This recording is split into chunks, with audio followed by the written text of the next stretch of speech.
Hello, today we are going to be making soup. I made this soup the other day and it was so delicious that I thought I would share the recipe with you.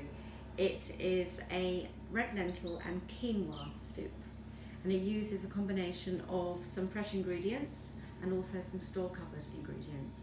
So the fresh ingredients that we're going to be using today are some red onion, so about half a red onion, one whole carrot, and this is a fennel, so we're going to be using about half of that fennel.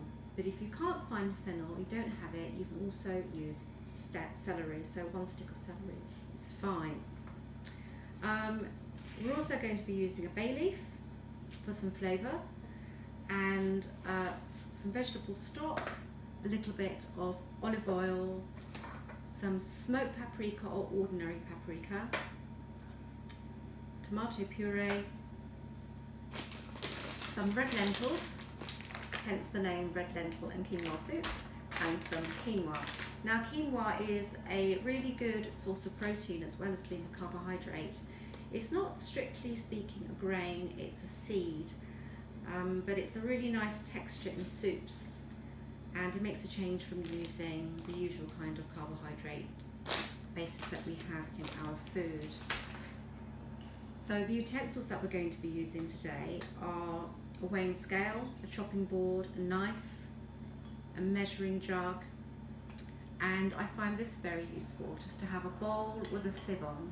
So when we measure the red lentils and the quinoa, we can measure straight into, or transfer them straight into the sieve, and we can wash them under a running tap and then put them in the bowl to dry.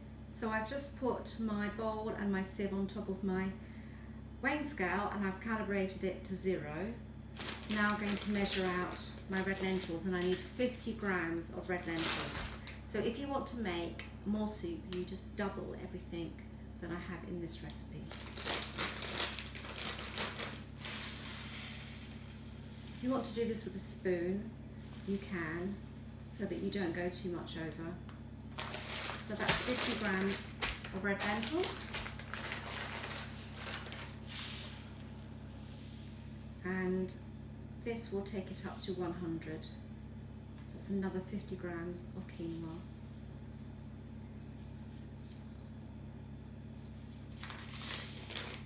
And now I'm going to take this over to the sink to rinse it through thoroughly. I've washed and rinsed out the quinoa and the red lentils now and left them over the bowl to drain. And I'm going to start on the vegetables. So these can be just chopped up into smallish pieces or slices. So we're going to start with the fennel first, and remember, if you don't have fennel then you can use celery, but it adds a really nice flavour to the soup.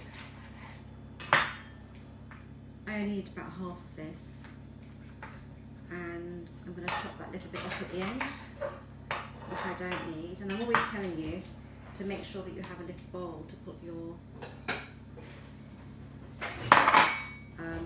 bits of vegetables that you don't need. Then I don't do that myself. So I'm just going to slice that through one more time lengthways, and then I'm just going to slice it up.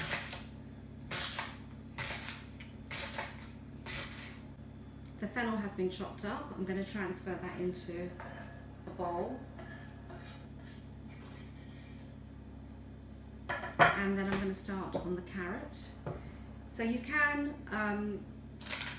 peel the carrot first of all if you like. I don't always bother to peel carrots, I just give it a good wash. Always wash your vegetables. But if you want to peel it, this is how you would do it, as I'm sure you already know.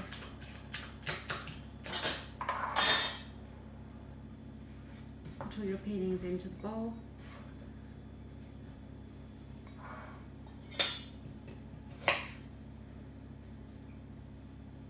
And then slice up the carrot. Carrot is now finished. That can go into my bowl. And then I'm going to start on the onion. So I only need about half an onion. I'm going to chop this in half, bridge method, one hand on either side. through the onion and then remove the outer layer.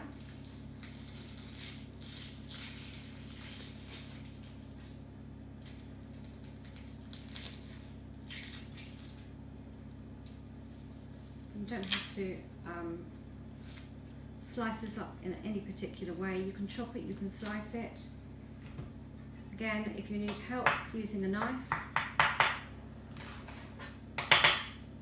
please make sure that you ask somebody for help, and then you can slice this onion up too. We're now at the hob, and we're going to transfer all our ingredients over to here. I'm adding the olive oil, around a couple of teaspoons of olive oil on a moderate heat.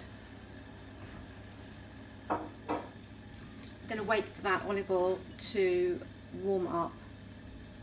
And the way that we know that the olive oil is ready is if we take an onion, piece of onion, and we throw it in. And when we see that it starts to sizzle a little bit, we know that it's ready. The heat is at the right temperature for us to be able to put all the other vegetables in. There you go, it's just started to sizzle a little bit now. I can hear it sizzling. So I'm going to add the rest of the onions in. The carrots and the fennel. And also the bay leaf. Give that a little stir.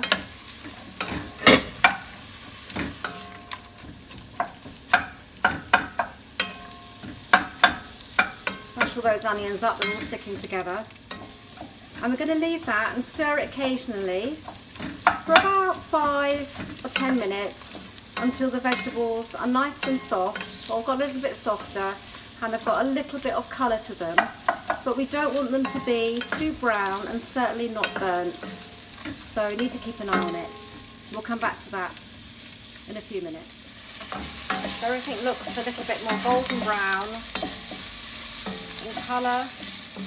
The vegetables have had a chance to caramelise a little bit, and you can really smell there's a lovely aroma coming out of all of these vegetables cooking together. So I'm also going to now add a good teaspoon of paprika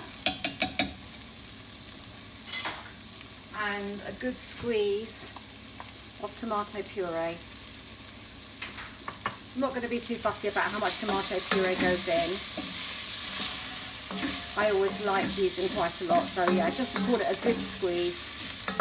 And we're going to let that, we'll mix that round for about a minute. So I've been stirring this for about a minute. I'm now going to add in the red lentils and the quinoa that we rinsed and drained earlier.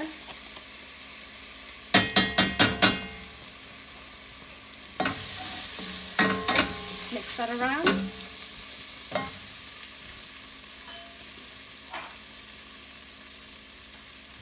And then I've made up the stock, some vegetable stock in 400 fluid ounces of water.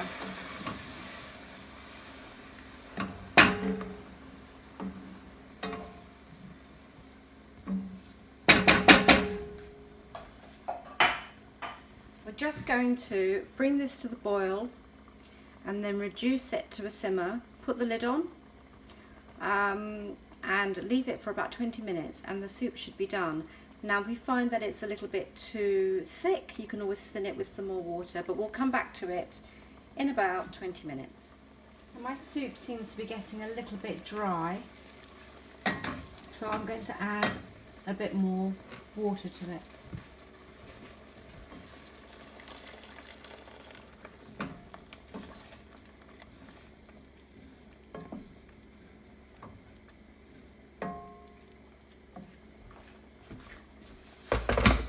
And I think it will be done in about 5 or 10 minutes.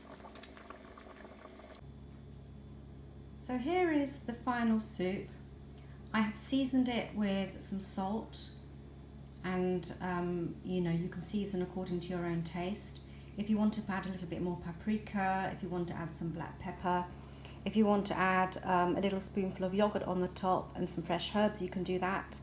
But it's a really nice, simple soup that doesn't take very long. And actually, if you make it in bulk, then you can keep some in the fridge, or you can cool it down and put it in the freezer and have it another day. Hope you enjoy making it.